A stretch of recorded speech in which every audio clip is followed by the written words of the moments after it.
Япон тилин кантип унутуп калган жоксуз деген суроо келиптир да. Бул абдан сонун суроо.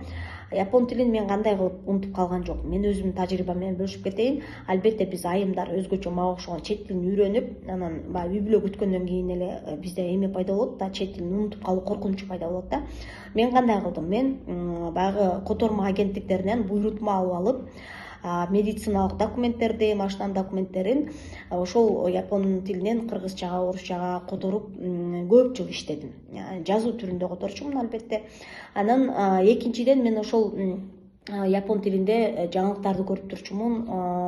Анан үчүнчүдөн мен ошол япон тилинде кат алмашып турчумун. Электрондук каттарды досторум менен дайыма кат алмашып турчумун. Анан япон тилинде эмне жазылсо, эмне көзүмө көрүнсө ошолорду окуп карап турчумун да. Ошонун жыйынтыгында мен ошол базаны 5 жыл университетте окуган, 1 жыл Японияда окуган базаны сактап кала алдым ушул убакка чейинчи.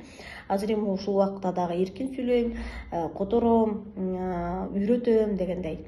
Андыктан бизден өзүбүздүн аракетибизден баардыгы көз каранды да.